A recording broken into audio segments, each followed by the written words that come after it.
episode 124 of the podcast. This week we're talking about how dogs with behavior problems can push us to the point of burnout and how they can add to the wear and tear on our bodies, and how well-behaved dogs are good for your career.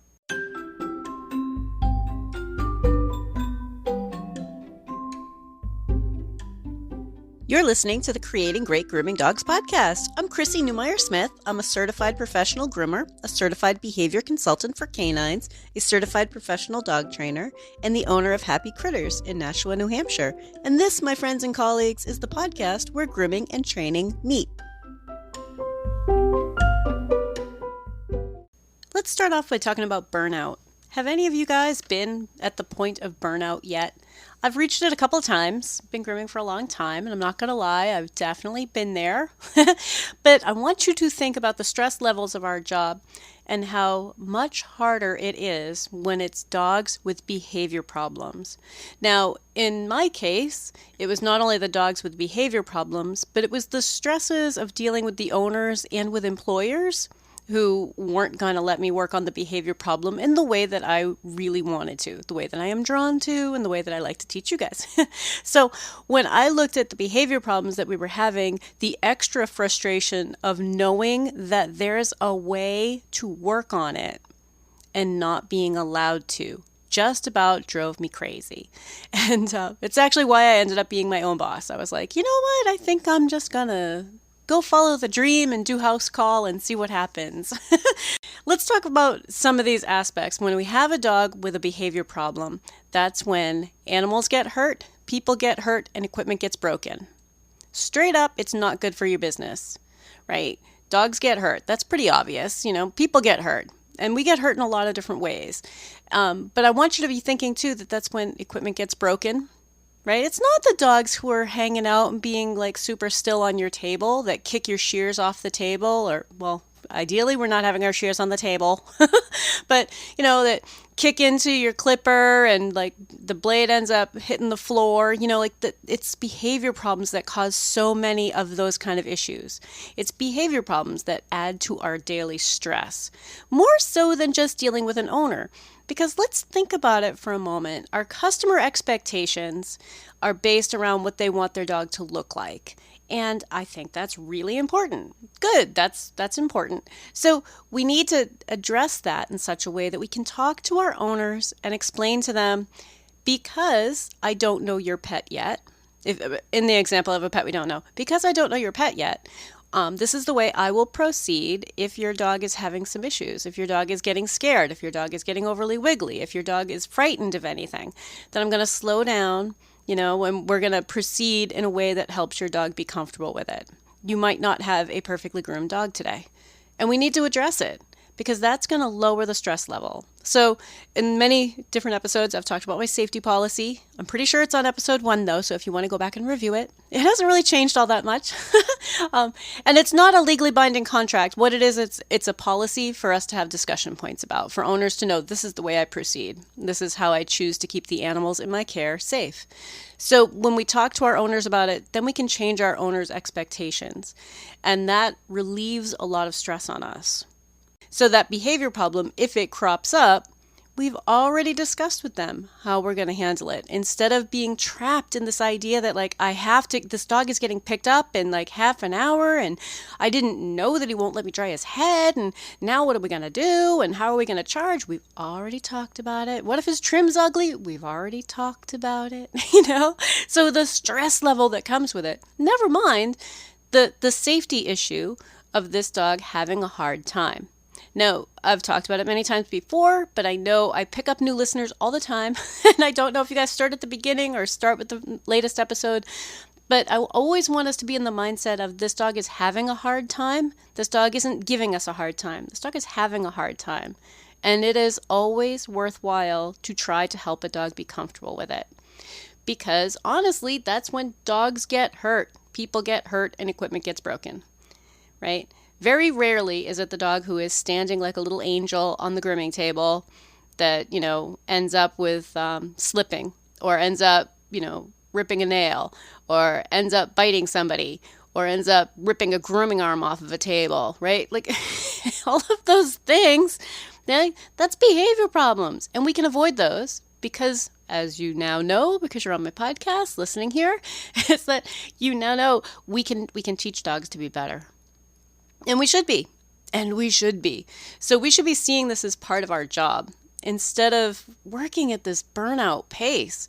So our customer expectations, we need to figure that out.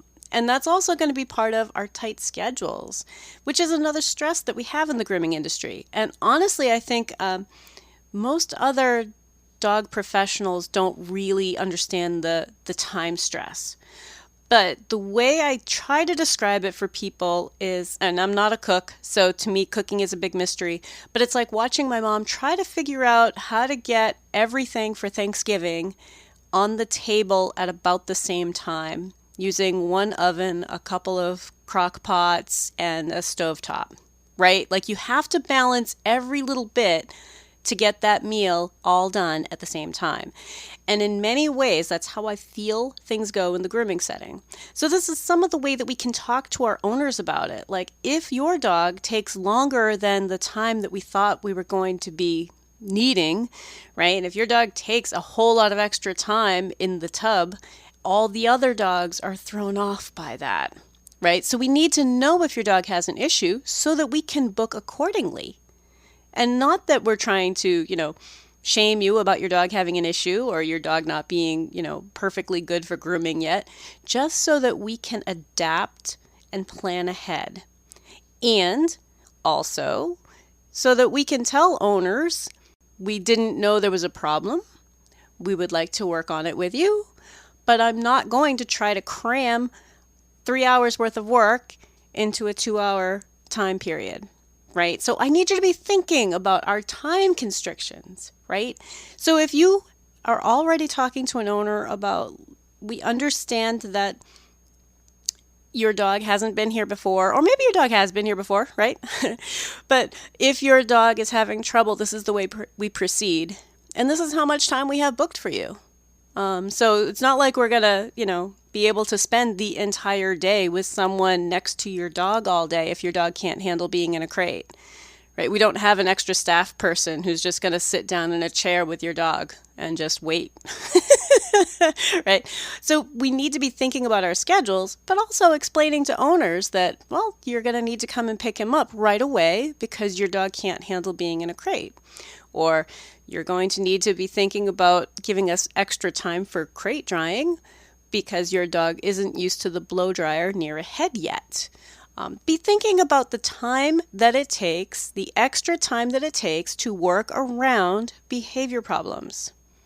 It takes extra time. We need to book extra time, or we need to charge accordingly for the time that we did spend, whether or not the trim looks pretty or the trim was finished. Let go of the idea that you're going to give them any sort of a discount if their dog couldn't handle it. And that one's a stress too. That can be such a stress for us. But he doesn't look perfect. And, they really wanted him to look really great, but the dog was fighting me the whole time and blah, blah, blah, blah, blah, blah, blah. And I hear these things and I see these things online, and these are huge sources of burnout. And this is the way that people get hurt. We as groomers get hurt trying to wrestle dogs into doing stuff that they're not comfortable doing. We get hurt, equipment gets broken, dogs get hurt. And let's face it, when dogs get hurt, owners freak out. And in this day and age, with mass media the way that it is, and social media the way that it is, right? No matter what that dog was doing, that dog could have just killed somebody on the floor. There will be people who are furious with your business because a dog got hurt. Doesn't matter what was happening. That dog could have been terribly, terribly dangerous. They won't care. They'll only see that a dog got hurt.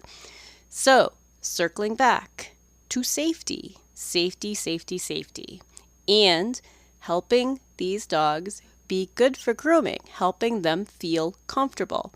Not trying to cram all that work, just push it down their throat, make them do it, right?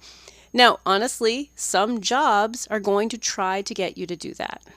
And that's always been a stress for me. Working any place that was like, yeah, but he was being really good. Just finish it. And I'm like, I just made progress with this dog. I don't want to push him past that just to make it pretty, just to make it perfect, just to get that little tiny piece next to his lip. Like that's not me. And if especially those of us who are, experienced with dogs who have problems and have worked a couple of them past it, once you have that experience, you're like, I want that for all of them, right? If I know I can make a difference in this dog's life and make this dog more comfortable for grooming, for me, for their vet, for their owners, and help them, that's what I'm going to try to do every single time. And so sometimes we start getting really burned out because the expectations from the owners or from management or, your boss or a supervisor or someone who's always been like, just get it done. I could get it done. I've always been able to get it done. And they grab the dog's face and the dog is screaming and they're like, just continue snipping while he's screaming. He's not going to hurt you. It drives me crazy. It drives me crazy. And it's brought me to the point of burnout. And I suspect many others have been brought to the point of burnout too. But even if that's the way that you do it, even if you're still of the opinion that like, what's the harm? Just get it done. So he's screaming. Just grab him by the beard, hold him tight, get it scissored. Right? That's no way to live. You're stressing yourself out doing that. Right? It's going to get the dog hurt. It's going to get you hurt. It's going to break your equipment. So we need to be thinking about well-behaved dogs are good for our career, good for our stress level. They're better for us in general, but it's good business to have dogs be good for grooming. We'll go into that in the next part. If you're enjoying this podcast, please remember to subscribe so that you don't miss any episodes and tell all of your friends. We are much more likely to get hurt when we're working with dogs who are having a hard time being groomed. And that could be because you try to lift them up and they're squiggling around. That could be twisting and torquing. That could be actual, biting, scratching, lunging at you, tripping you and dragging you across the floor with their on leash. It could be a lot of different things. But in general, grooming is a workout. And even with dogs who are really, really good for grooming, we just work at weird angles. We're lifting living creatures, so a variety of weights. We're holding these tools and using these tools and these repetitive motions that we do. It's already a workout. Now, when we add a dog who's having a hard time to that already difficult workout, that's where we start having issues with our backs, our necks, our shoulders, your leg banged up because you got knocked over because you took a dog off a table and they dragged you to the front waiting room. I want you to be thinking about these injuries. So many of these are preventable, but they're part of what creates burnout. Right? That's why we're burnt out. That's why we're worn out. That's why we get upset at the end of the day. That's why at the end of the week, you're like, oh my God, why do I do this? If we have the time to teach them to be good for it, and if we talk to our customers about it and we charge accordingly, like don't ever think that teaching a dog to be comfortable with it is going to be a waste of time or you're going to lose money on it because you are going to charge for that time. Charge for your time. You are providing a service. And in the case of teaching a dog to be comfortable with grooming procedures, you're providing a very valuable service. If they do not wish to pay for your service, that is all right. They can go someplace else. And we need to let go of customers once in a while. And I know it sounds awful, but there are so many dogs out there. Do your due diligence. Talk to owners. Try to convince them that this is something worthwhile for them. And explain to them why, having a dog who's good for grooming is going to be easier for them to manage. It's going to be easier for you to groom. It's going to be easier for them to take care of, easier for the vet to take care of. It's going to be easier on their dog, But there are going to be some people who just don't want to buy in. Let them go. Because I want you to, and this is the dream. Okay, so if you are in a position right now where you can close your eyes for a moment and just take a deep breath and envision this, picture your grooming table, your grooming setup, your grooming tub, your whole grooming shop or a particular house call, whatever it is, and picture all of the dogs that you groom are dogs that you look forward to grooming. Oh, it's so awesome. I'm telling you, I've reached that point and there's nothing like it. Like, oh, I can't wait. I'm grooming so and so tomorrow morning, it's so awesome. And then the dogs that are wild cards, the dogs that you don't know or the dogs that you're still working on, you're still not getting stressed out about because you have a plan and you have owners who are on board and you're going to be paid for it. So you can let that go. And all of those dogs are working toward being dogs that you look forward to grooming. So again, picture your grooming space. Picture your table. Picture the dog that right now everybody has at least one dog that they're like, oh God, really? I have him on my book for Tuesday. Oh no, right? Picture that dog on your grooming table being totally relaxed with you and letting you do the best trim you can do. Because that's what I want for you. That's what I want for the dogs. That's the ideal. So when we start thinking about teaching dogs to be good for grooming, I also want you to think about the stress-free grooming life where you're booking dogs that you love grooming. And dogs, we're going to let you do whatever it is you want to do. And you're going to be able to do your best work, right? Even if it is trims that you normally wouldn't think are best work, right? I mean, we all have dogs that are like, oh, just take them down really, really short.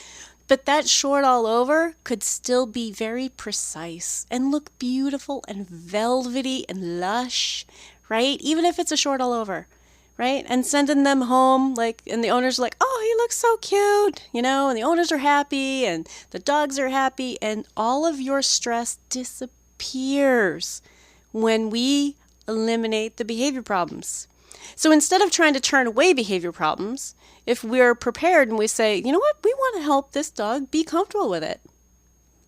We want to help, right? And maybe that's sending them to a trainer. Maybe that's sending them to their vet for, a physical exam to find out why this dog is acting different, right? Some of these aren't even behavior cases as much as they're dogs who are physically uncomfortable. Now, when you teach dogs to be comfortable with you, then later on when they are physically uncomfortable, it is so much easier to spot and they still are going to be appropriate with you. So let me give you an example of that. There was a dog this week who is usually really good for having around her head dried. And that day she wasn't. So I'm like, first thought is, if she's usually good for having her head dried, let's take a look at her head. What is going on? And she had one ear that was a little bit red and had gunk in it, right? We don't say the words that diagnose, but we say, time to go to the vet, right? This is what the normal ear looks like, and this is her right ear, and this right ear looks nice and normal and healthy. This left ear looks like this, which looks different than the healthy ear, right? Because not all behavior problems are because a dog doesn't like it, right? So a change in behavior could be physical. And then also, because this is a dog who has been taught to be comfortable with it, her response wasn't to try to rip anybody's face off. Her response wasn't to try to dive off the table.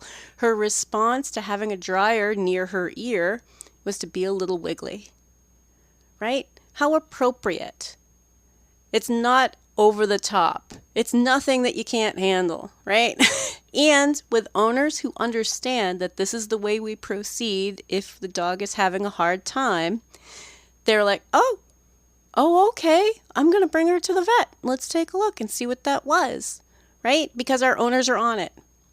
So I want us all to think about behavior as avoiding so many of the stresses that cause burnout and cause us to be injured and wear out on our jobs. We don't need to. You don't need to. Grooming should be fun. Grooming should be fun. And we should be able to do our best work. Even if it's a short all over, right? We could do the best short all over. We can do a really pretty short all over. And I mean, the purpose of the podcast is about the training part where training meets grooming. But I gotta say, I've had so many of my own customers who were like, oh, I'm so glad you didn't shave her. I'm like, this is a shave down. Like, yeah, I took a 2-comb everywhere, all over. This is a short all over. No, it's not. Yeah, it is. But just because I took the time to make it very neat and plush and velvety and nice and even, they don't even perceive it as a shave down, right? Because their dog is good, I can do my best work. And not that I'm the best groomer in the world, because God knows I'm not, but I'm an adequate groomer, right? I think most of us are. We're like, yeah, I do really well with the stuff that I do. So when our dogs are really good, our stress level goes down, right? We are able to make our customers happy in most cases. I mean, there are always going to be customers who, want their Yorkie to look like a poodle or something, and it's going to be difficult to try to talk them out of it, We're always going to have some customer who wants something that isn't really easy for us to try to do. But we can help our owners be happy. We can help these dogs be happy, and we can lessen our workload by simply working on behavior and not pushing ourselves to the point that we can't handle it. So behavior is huge in preventing burnout. Huge. So we need to start taking it really seriously. Behavior is really important. If you'd like more information, you can find me at Chrissy@happycritters.net, happycrittersdogtraining.com, or you can join the Facebook group Creating Great Grooming Dogs podcast or the Facebook page Creating Great Grooming Dogs. I really look forward to hearing from you. If you're ready to go beyond the podcast, and I hope you do, I've made it really easy for you. If you go to creatinggreatgroomingdogs.com and click on your next step, you'll see all of the options. There's the Scholar Lounge community, there's the Modern Grooming Professional certification, there's Master Canine Stylist and Professional Canine Stylist diploma testings, there's the Behavior Lab for coaching and private one-on-one sessions with me, and of course the Master Groomer Behavior Specialist program. So go to creatinggreatgroomingdogs.com and click on your next step.